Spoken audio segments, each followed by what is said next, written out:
मुझे तो ऐसा लगा जैसे मैं अपने सदगुरु ओशो की समाधि में जाके बैठता हूँ, है ना, वहाँ जो महसूस होता है मुझे, अचानक जैसे कोई पवित्र जल से स्नान हो गया हो, है ना, आसपास अपने एक विशेष ऊर्जा तरंग, एक विशेष आभा मंडल ने घेर लिया हो।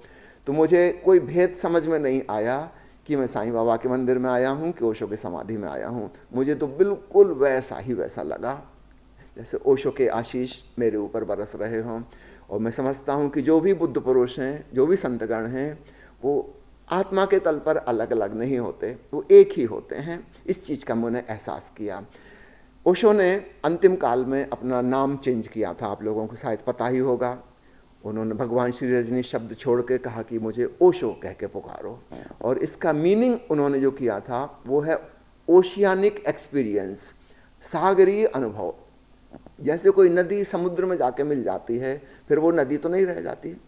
इसके पहले उसका नाम था, वो गंगा थी, यमुना थी, ब्रह्मपुत्र थी, अमेझान थी।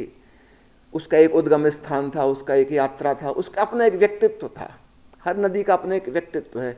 लेकिन जब वो समुद्र में समा गई, अब तो कोई भेद नहीं बचा।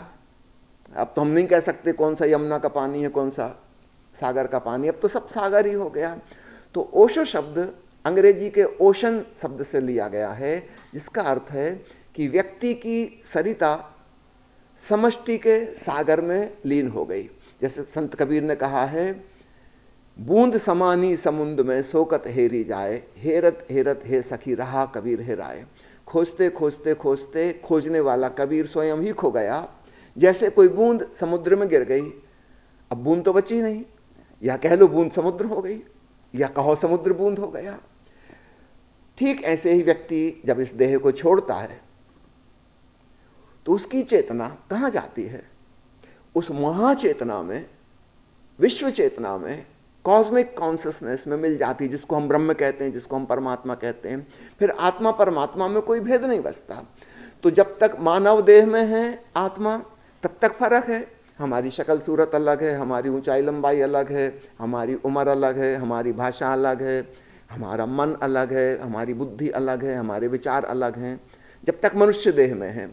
लेकिन जब ये मनुष्य देह राख हो गई तो भीतर की उस चेतना का क्या होगा? वह महासागर में लीन हो गई, अर्थात वह परमात्मा के संग एक हो गई। तो उस दृष्टि से चाहे साईं बाबा हों, चाहे रामकृष्ण परमहंस हों, चाहे ओशो हों, चाहे बुद्ध हों, महावीर हों, कोई भी हों, सब संत फिर परमात्मा स्वरूप हो गए। अब वो अलग से कोई नहीं बचे, उनका कोई नाम, उनका विशेषण, उनकी रूपरेखा कुछ नहीं बची।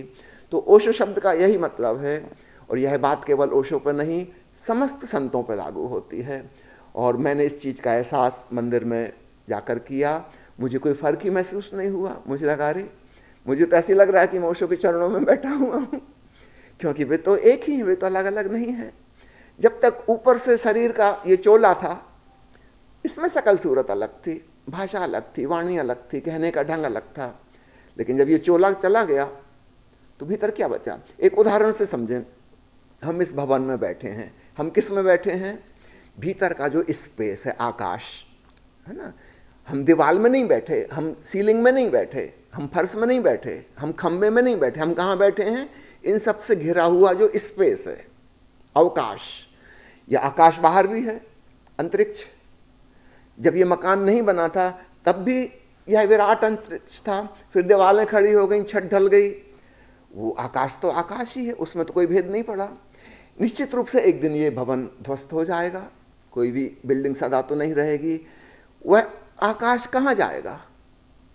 जो स्पेस था भीतर, ना वो कहीं से आया ना वो कहीं जाएगा, वो तो विराट अंतरिक्ष का हिस्सा था, वही हो जाएगा। सच पूछो तो जब भवन था तब भी वह विराट आकाश ही था। ऊपर ऊपर से हमको लगने लगा था कि ये खंड हो गए, इस मकान का स्पेस, ये अलग मकान, ये तीसरा मकान, या करोड़ों मकान दुनिया में, सबके भीतर स्पेस है। एक दिन हो सकता है महायुद्ध हो जाए, विश्व युद्ध हो, सारे मकान ध्वस्त हो जाएं, क्या स्पेस का कुछ बिगड़ जाएगा? कुछ भी नहीं, वो तो ज्यों का त्यों रहेगा सदा सदा से। जब पृथ्वी नहीं थी तब भी वो था, पृथ्वी बन गई, पृथ्वी उसी अंतरिक्ष में घूम रही है। मान लो किसी दिन पृथ्वी समाप्त हो जाए तो भी क्या होता है, वह अंतरिक्ष तो शाश्वत और सनातन है। ऐसे ही परमात्मा और आत्मा, मकान के भीतर घिरा हुआ स्पेस हम कहते हैं आत्मा, एक्चुअली वह भी परमात्मा ही है। मकान नहीं रह जाएगा, ये देह एक दिन नष्ट हो जाएगी, आत्मा परमात्मा हो जाएगी। ज्ञानी जन हम जिन्हें कहते हैं, संत जिन्हें कहते हैं, वे इस बात को जीते जी जानते हैं कि मैं परमात्मा कहते हैं। और वे ये भी कहते हैं तत्वमसि, तुम भी वही हो। वो कहते हैं सब वही है, कण कण में भगवान। निश्चित रूप से जब उनकी देह छूट जाती है, वो मकान गिर गया, आकाश आकाश में है, न कहीं आया था न कहीं गया। तो इस प्रकार से हम देखते हैं समस्त संत देह से मुक्त होने के पश्चात परमात्मा स्वरूप हो जाते हैं, उनकी अलग से कोई आइडेंटिटी नहीं बचती। और इसलिए हम किसी भी संत के प्रति उस भाव से भरें, हम पाते हैं कि हम वहीं पहुंच गए, एक ही जगह पहुंच गए।